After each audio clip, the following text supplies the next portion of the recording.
The following episode of the SpongePod is brought to you by Fancy.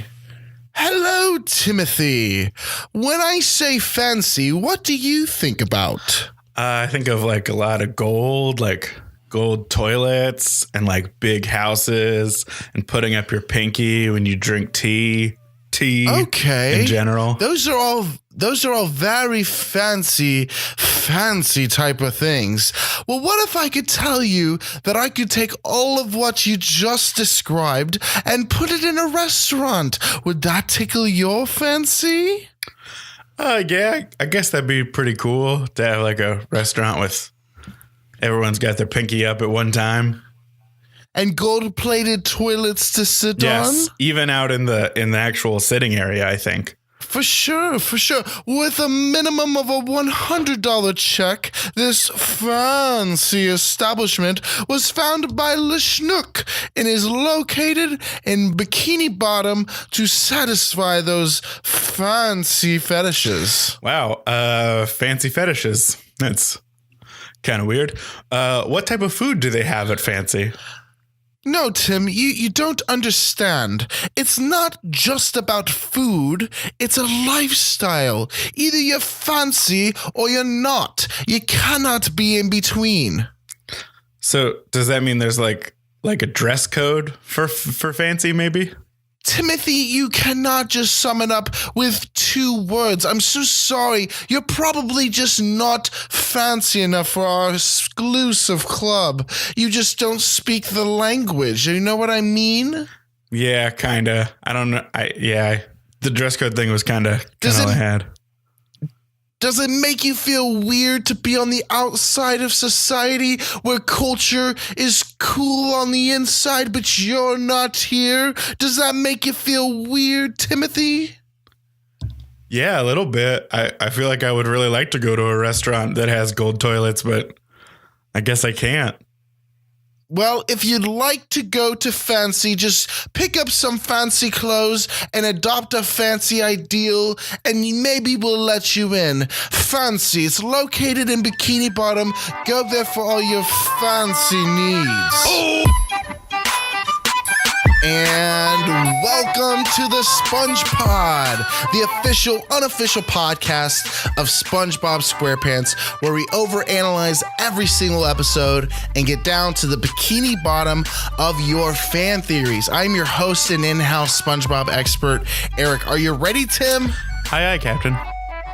Oh, I'm sorry. That was way too, clear. I don't think that works very well. Are you ready, Tim? Aye, Captain. There we go. Eventually that joke will work. I don't think it ever will. How you doing, Tim? How's it going? Doing good. Just excited to keep trucking through these episodes of SpongeBob. Yeah. Another good one. We have another good one on tap for you guys. Today we're doing the Ripped Pants episode. We're also going to be sitting down and chatting with our resident psychologist / therapist, Brian Troyer. He's going to give us entertainment advice, not professional advice whatsoever. Want to make sure we clarify that. But anyway, today is January 22nd. I just wanted to ask you, Tim, do you know what happened today in history back in 1888? Let's see, 1888. Yes. January. Maybe someone was inaugurated today. I don't know. Oh, nope. Nobody was inaugurated. Actually, Van Gogh chopped his ear off. Oh. Fun fact. That is a fun fact. Which I want to state, this might be the most informative fact that you've ever learned on the SpongePod, is that on January 22nd, 1888, Van Gogh actually chopped his ear off. Now, I only bring that up so I can bring up that today is January 22nd, and we are actually going to be changing the day that we are going to drop the SpongePod. Did you know this, Tim? I didn't know until right now.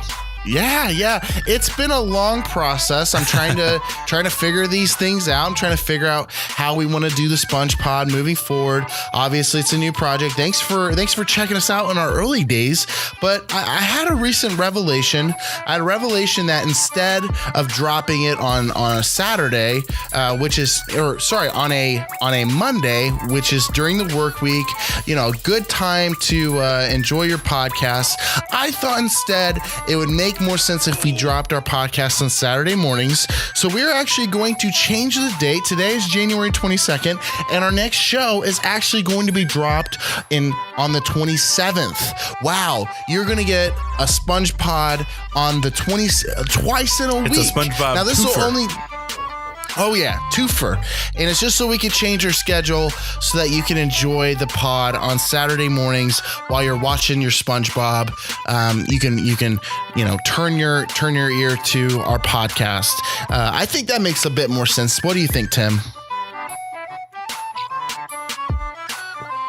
Hello, Tim? Oh yeah, I'm still here. Oh, okay. I asked you what you thought about the Saturday morning, but obviously sorry. I'm going to leave that in. Dude. We are not going to cut that out whatsoever. It's just going to be dead air. That's how it's going to be. I hope you enjoy the SpongePod. Let's just jump right into the first act of this episode, Ripped Pants. What a great episode. Right off the bat, SpongeBob starts off his luxurious Saturday at the beach, imitating the classic characters of the show in hilarious form. Sandy is joining him in laughter while Larry comes up to the group and asks them if they would like to join him in weightlifting, and they all agree.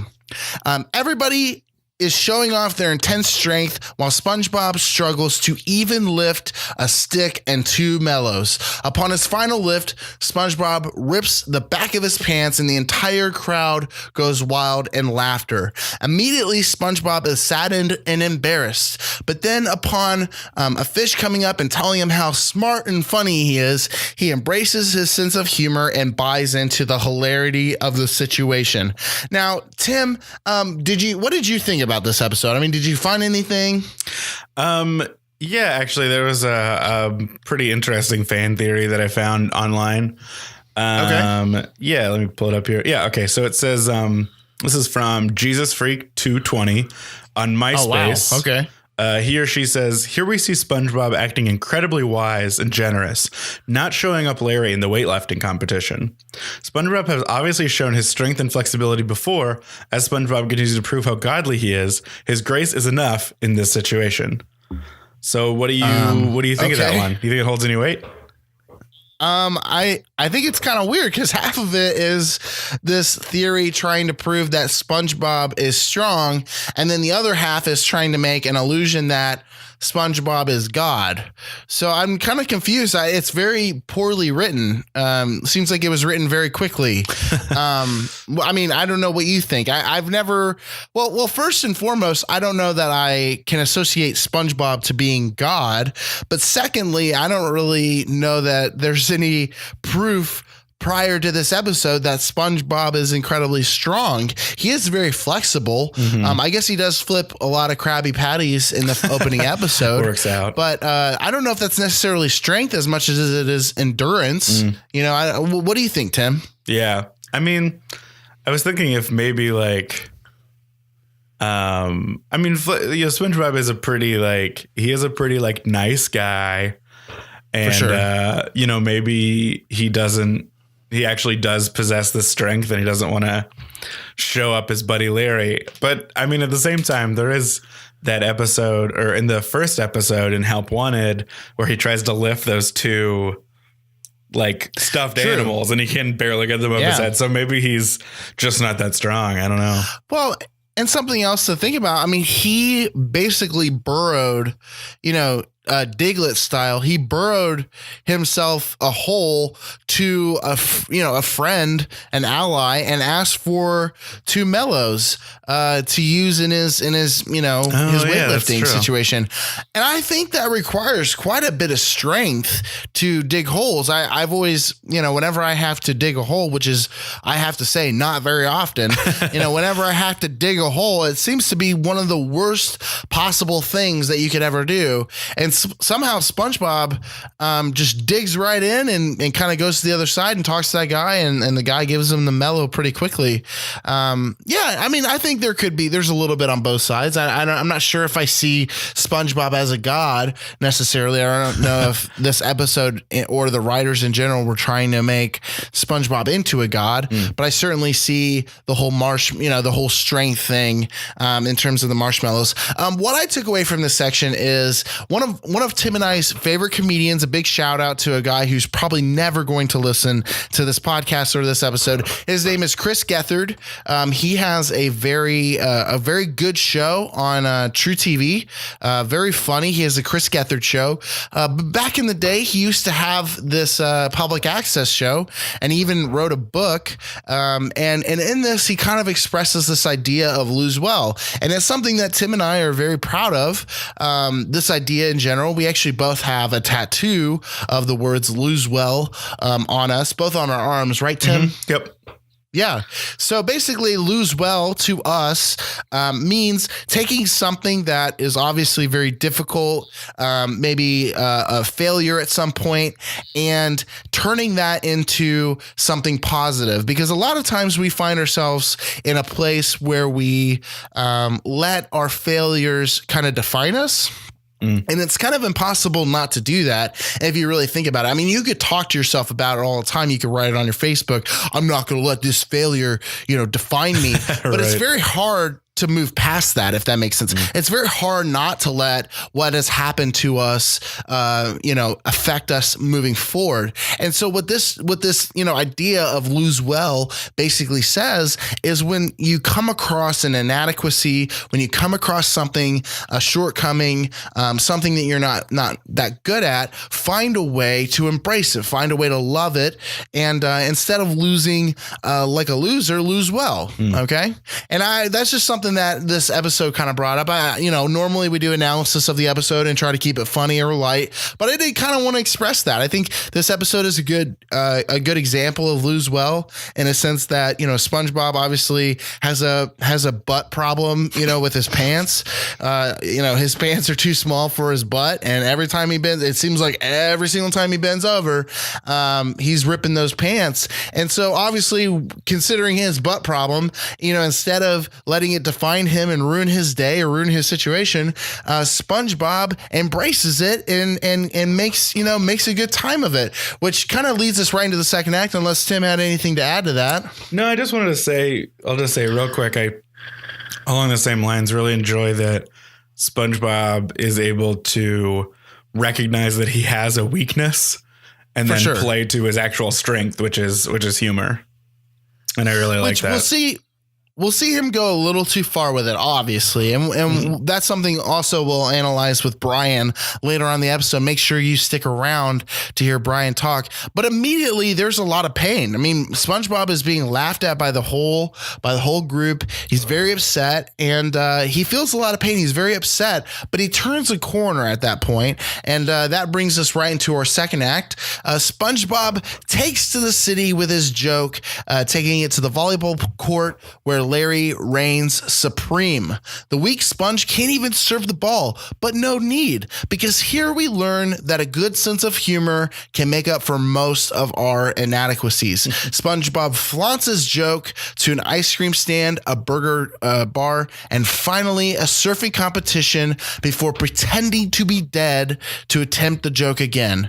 Upon the lifeguard saving his life, he makes the unneeded joke in that situation, and the community does not find it funny at all. Sandy then shuns him for his actions. Tim, what did you see in the scene? Yeah, I got another fan theory coming your way from this one. Good. So this is from Totally Normal 282931. Really wish people would stop using numbers after their screen names, but hey, totally normal is a very normal and uncreative, login. I'm sure he is the 280 second thousandth Yeah, million. So he's the 2,829,321st person to use totally normal. I can't say totally, apparently. But anyway, continue with your fan theory. Yeah. So again, this was on 4chan, and he or she says this is the writers of SpongeBob admitting the success of the show may be a one-hit wonder, but also proving that they know the way to also not conform to a simple premise like most one-hit wonders do. They refuse to make the show like they made the Macarena or Ice Ice Baby. They will continue to be relevant throughout generations to come. Interesting. Little shot at the Macarena or Ice Ice Baby. I mean, the Macarena is still being played. I was at a wedding the other day, kind of confused while it was playing. Yeah, that's had a real long shelf life. Yeah, and Ice Ice Baby comes around every now and then when, hipsters want to pretend like they've listened to hip hop in their past, but really we know they're just listening to Kings of Leon or whatever they listen to. But what do you think of that? The fan theory of the writers kind of seeing the structure of a one-hit wonder and kind of providing that, hey, we're not going to be a one-hit wonder. What do you think about that, Tim? Yeah, I mean, well, in a weird way, doing this podcast kind of like proves this theory somewhat correctly, right? So, this episode came out in 1999. And here it is, 2018, and we're still talking about it. So, definitely. And I don't think that we're going to stop talking about it anytime soon either.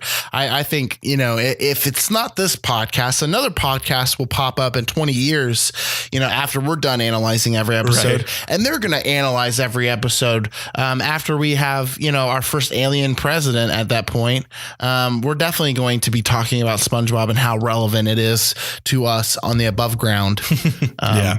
Yeah.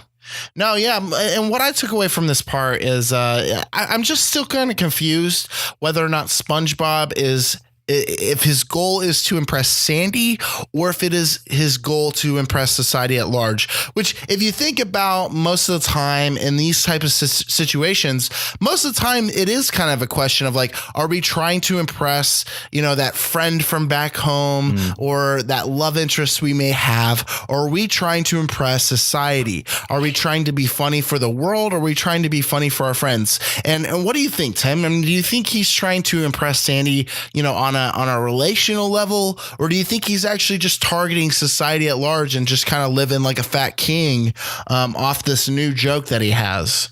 There's definitely a little bit of both in this one. I mean, there's this scene where he's obviously trying to impress Sandy at the very beginning with the doing all the voices and all that jazz. And they're there at the beach, just the two of them. Like Patrick isn't around, which isn't like weird, but it's not weird. He's not in this episode at all. Yeah, which actually he would have been pretty great in this episode, but maybe he doesn't like the beach. What's up with that? Yeah, it's also weird that there would be a beach like underwater. Like it doesn't really. Yeah. I mean, that's the whole show. I wonder, is that air? Do you think it's air that they're swimming in? I don't know. I mean, well, because they talk about like Goo Lagoon. Like, is it just like it's a mud? It's a mud pile. They say, yeah. It's like a gross area, but to the fish, they love it. But see, the fish can't drown in water, and SpongeBob almost drowns in this scene. Do you think that this is air? I guess. I guess this is another way we could look at this episode. That is an odd one. I don't know. I guess it would have to be because he almost suffocates at Sandy's when he's introduced to air. So maybe. Yeah. I wonder. I mean, I don't know how else. I mean, maybe it's the mud. Maybe they just can't breathe in mud or something. I guess they did kind of mention, the narrator did mention mud right off the bat, but I guess I don't really know. Yeah. And that brings us right into the third act. Upon lamenting about his disposition, SpongeBob finds a ragtag group of rejects among him. He meets a lovely fish who forgot to bring her sunscreen lotion, another lonely soul who got sand in his buns, and finally, he meets a whale whose friends buried him in the sand and forgot to dig him out. They join together and create a band who performs what is assuredly a snub from the Grammys that draws a massive crowd and brings Sandy and Larry back to SpongeBob's side. SpongeBob then attempts to sign Larry's pants, and his underwear rips off completely, leaving the last joke on our dear SpongeBob. Now, the first thing I want to kind of talk about is I just want to note that several times in this episode, SpongeBob is completely naked, and absolutely never does anybody ever address this. I mean, it's very strange that a cartoon back in 1999, we see, the main character completely naked and nobody really bats an eye. I mean, is this like a big drop by the media? I mean, is fake media, is Viacom paying off, the Washington Post? Did they elect Donald Trump just to keep this story away from the press? What do you think about that, Tim? Yeah, I mean, he is very naked. I mean, I know there have been people who have talked about like SpongeBob, like really like turning kids to homosexuality. Like, that's a thing that people have. And so I think maybe this is kind of part of that as well. And in this episode, we don't see any sort of, genitalia, right, which is also a sort of a pro, like, hey, let's be fluid with our sexuality type idea, which I'm not saying is negative. I'm saying that's a progressive ideal. It certainly isn't something that conservatives talk about or try to talk about quite often. This episode is inherently kind of, fluid and gender neutral in that regard, if you think about it. Yeah, like SpongeBob is basically like genderqueer. Like he's not a gender binary. He doesn't fit in that binary. Zimzer, so to speak. Yeah. So what did you pull away from this, Tim? I think this is I really love this part, by the way. We were talking about earlier how great this song is. Like this is like a legitimately good song. But I was kind of thinking this part kind of represents somewhat like a psychotic break for SpongeBob. Like I just feel like he's been like so humiliated, and he gets so humiliated, and he gets left alone, and he's lying there, and it starts with the pants. Like, so the pants fall off, and he's like, "Pants, I failed you." Or "Pants, we failed," and the pants are like, they start talking, and then even so he just pants, the pants just walk away. Right. So like that part is like imaginary. It's like in SpongeBob minds. He makes up these other people who are like not doing so good. It's Spongeception, right, so to speak. It's Spongeception, right? So yeah, he dreams or has a psychotic break and makes all this stuff up. So that makes him like feel better about the whole situation. It's wow. The end of the episode is a bunch of people in a giant crowd, and they all love him, and so. Oh yeah. So you're creating a theory that this all happened in SpongeBob's mind. Now we see the first mate turning from reading these fan theories and creating some on his own. I'm so proud to see my first mate grow. Thank you. That's so cool to watch you evolve from a lowly first mate to now somebody who intellectually holds his own among those SpongeBob fan theorists. I'm not sure that I see that. I kind of do, because definitely later on, like they're now performing on a big stage, and where did that stage come from? Where did that develop? You definitely need more than just a good attitude to create a stadium. You need it to be built. So right. I guess I understand that a little bit, but it still seems a bit of a stretch. Mm-hmm. Tim, can I ask you a really deep question? Sure. I just want to know what you are looking for in life. That is a deep question. I guess I'm looking for fulfillment, in all of my different ways, and job, and with people and relationships and things like that. That's what I would say I'm looking for. For sure. Well, let me just tell you that that's really silly, and you should feel really stupid for looking for all that in your life, because what you should be looking for is a good Bergen. I'm sorry, a good what? a good Bergen, like everyone else in the world, a place where I can buy what I need for my life for as little amount of money as I have. You know what, Eric? I actually know the perfect place for that. It's called Bargain Mart. I'm sorry. What was that word that you were using? Bargain? I don't know that that's an English word. Oh, I got it. So let me tell you about Bargain Mart. So yeah, definitely. Okay. Okay. That makes sense. Yeah. Bargain Mart is a wild, wild market where all of us in the bottom 1% can buy those essential life essentials at an affordable price. For sure. Because we, in the 1%, we cannot spell bargain out completely. That is an insane idea.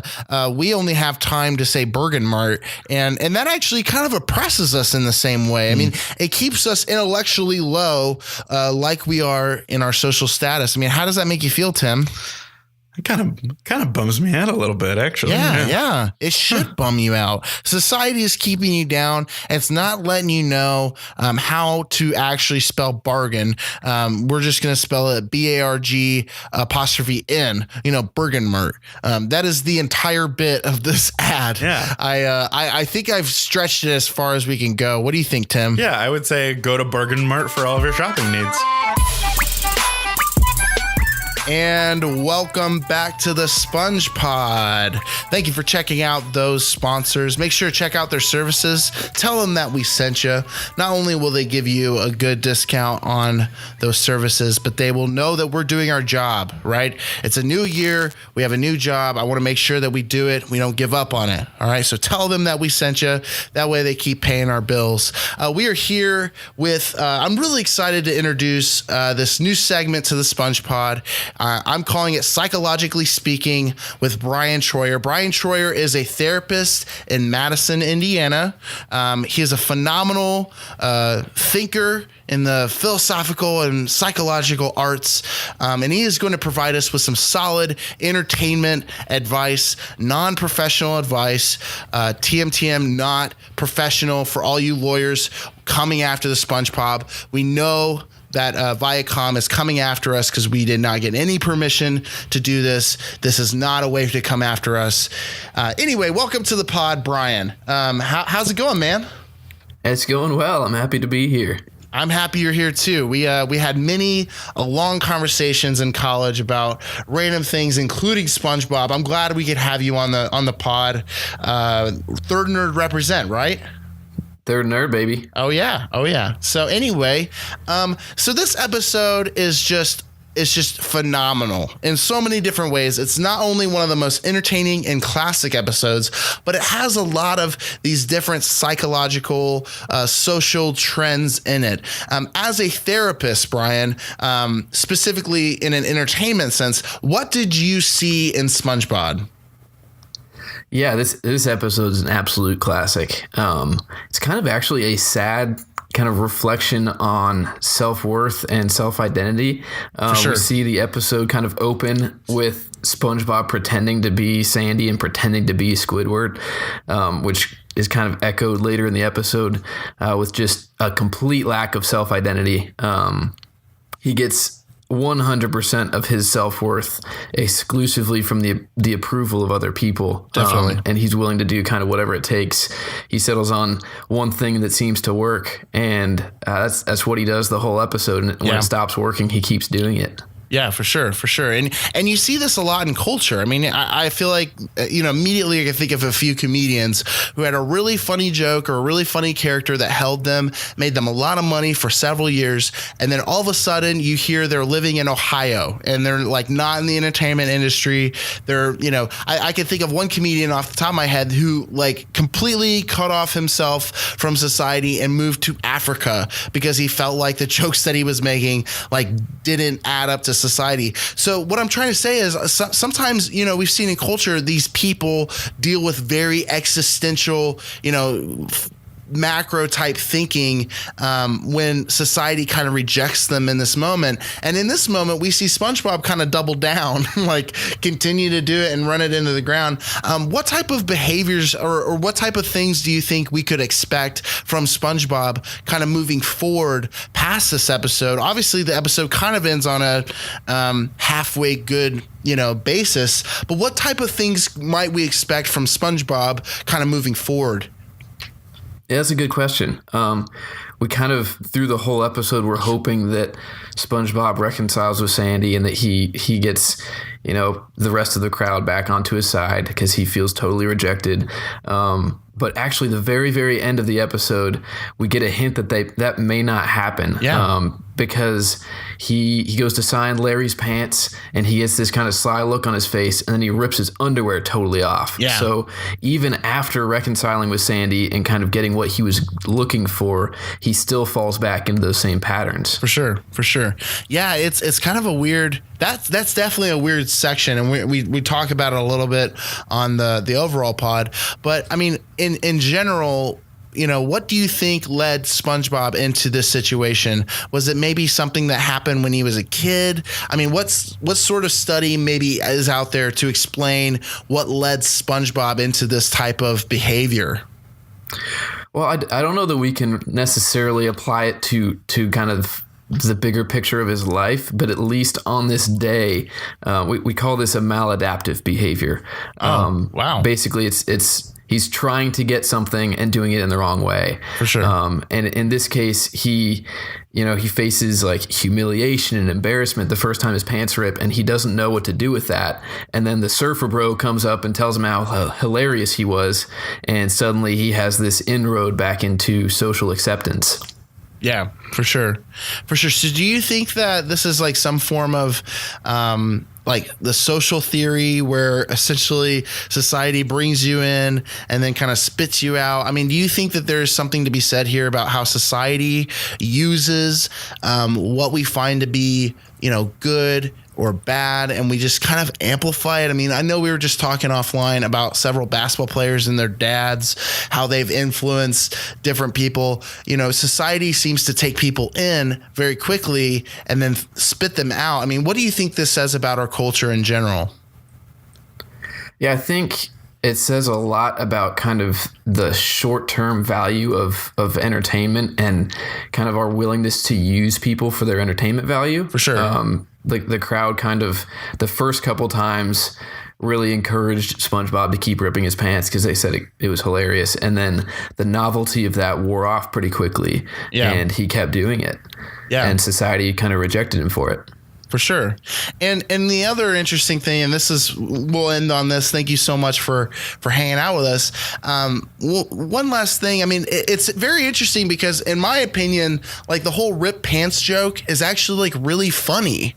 And later on, like they sing the song and they don't practice at all. They kind of just meet. Like I don't even know that they know each other's names, but they do know that, the big shark guy or the big whale, he plays drums, and they have a full band, and the band sounds really good. So a lot of these people are pretty talented, if that makes sense. Is there some sort of like, I mean, is SpongeBob kind of representing some sort of like, is he on like some sort of spectrum at some point? I mean, is this something like that we could take even further into like how we deal with talent and being creative and being interesting in our society? Does that make sense?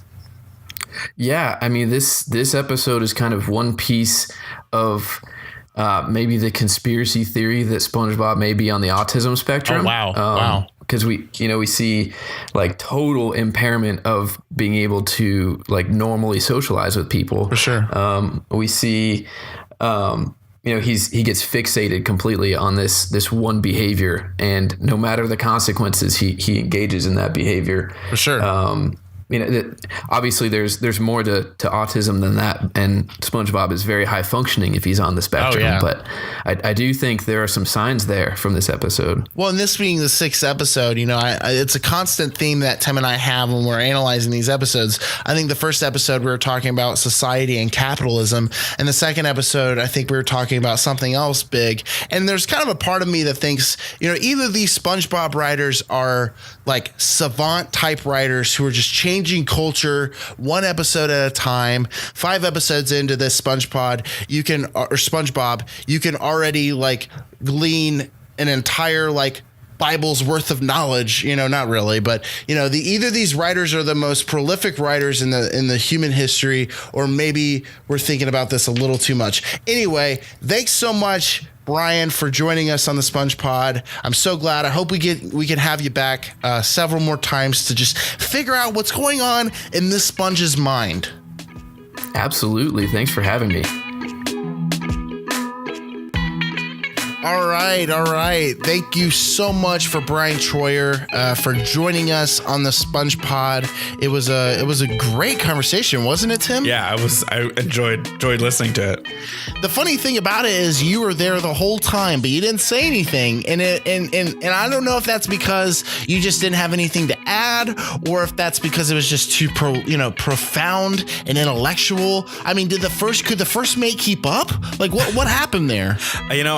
I was able to keep up. I was able to understand everything, but as far as contributing things, you guys were kind of out of my league a little bit. So. Oh, wow. And by you guys out of our league, you're certainly meaning Brian. Brian probably contributed the biggest word that was ever said in SpongePod history. I don't know. I don't even know the word. And we just said it. It was crazy. It started with it was Mal something. Mal something. Yeah, man. That guy's smart. Maladaptive. Yeah. We need to get that guy back on the pod so he could keep teaching us new words. Thank you for joining us, though, in the SpongePod. We will see you on Saturday. Again, we're changing the date of the pod. We are going to see you on the 27th. So make sure you tune in and enjoy watching some SpongeBob and listening to the SpongePod. Our associate producer is Diamond Dallas Page. Creative producer is Rick Flair. Our child care producer is Christina Crosley. Our data research is done by Brock Lesnar. Office assistant is Zach Cooper, while our audio engineer is Jessica Brummett. Music by the swanky DJ Eugene, and cover art by the milky Michael G. I just want to thank you, first mate Timmy, for joining me on another SpongePod. This has been fun so far. I'm really enjoying our process and how we're doing this. This is fun. I think it's been going pretty great, and I'm enjoying obviously talking to you, but also watching all the episodes of SpongeBob. For sure. I just want to say this, Tim. You met me at a very strange time in my sponge life. And yeah, I like that one. That's our outro today. It's from Fight Club. I'm trying to not write an outro. I'm just going to keep ripping outros from different other movies. Yeah, I think that's a great idea.